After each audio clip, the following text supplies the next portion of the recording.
Justice Hans Raj Khanna बामुकाबला काजी फाइज ईसा।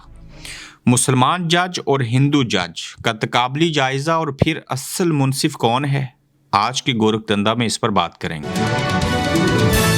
साबिक भारतीय वज़ीर आज़म इंदिरा गांधी ने 25 जून सन 1975 को मुल्क में इमरजेंसी नाफज करके शहरियों के बुनियादी हकूक मअतल कर दिए। पूरे हिंदुस्तान में हज़ारों अफराद को गिरफ्तार करके जेलों में फेंक दिया गया। रियासती हाई कोर्ट्स ने हब से बेजा की दरख्वास्तों पर गिरफ्तार अफराद को रिहा करना शुरू कर दिया।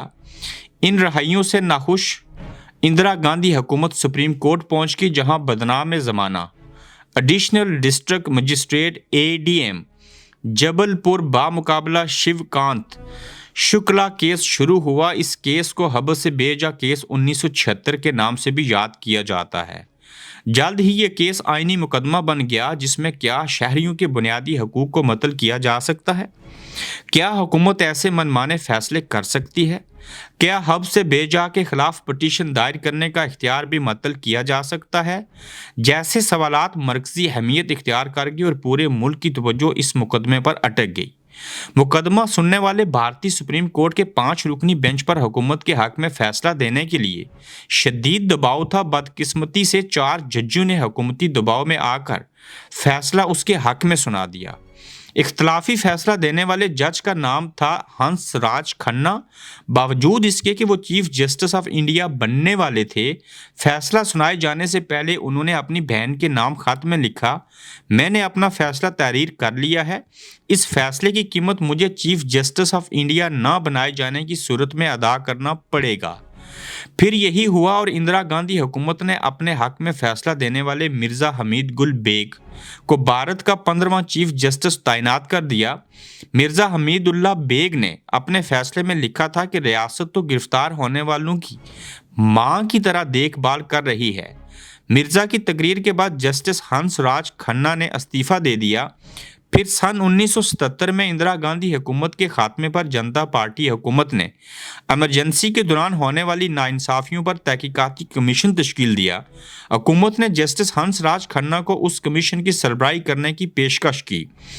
इंदिरा गांधी और उनकी हुकूमत से इंतकाम लेने का ये सुनहरी मौका था, लेकिन उन्होंने ये पेशकश ये कहते हुए मुस्तरद कर दी कि वो इंदिरा गांधी की इंतकामी सियासत का निशाना बने थे, इसलिए वो लाशौरी तौर पर तहकीकात में तहस्सुब बरत सकते हैं।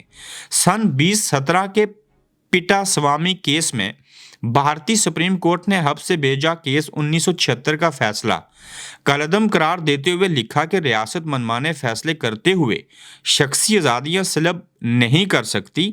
जस्टिस हंस राज खन्ना अपने किरदार के बायस अजमत पा गए। वो भारतीय सुप्रीम कोर्ट के पहले जज बने जिसकी ज़िंदगी में ही उसकी तस्वीर सुप्रीम कोर्ट में अवेज़ा की गई। जस्टिस हंस राज खन्ना सन 2008 में इंतकाल कर गए। 48 साल बाद चीफ जस्टिस ऑफ इंडिया के जिस ओहदे से हंस राज खन्ना को महरूम कर दिया गया था, वही ओहदा 11 नवंबर 2024 को इस साल उनके भतीजे संजीव खन्ना संभालेंगे। ऐसे अजीम किरदार के बारे में लिखने के बाद और भारत के एक हिंदू जज की कहानी सुनने के बाद काजी फाइज ईसा जैसे बुग्ज, अनाद और कीना से भरपूर रियासती सहूलतकारों के बारे में आखिर क्या लिखा जाए और क्या कहा जाए, इस बात का फैसला आप देखने और सुनने वालों के ऊपर हम छोड़ते हैं। आप देख रहे हैं गोरखधंधा अब्रार कुरैशी के साथ।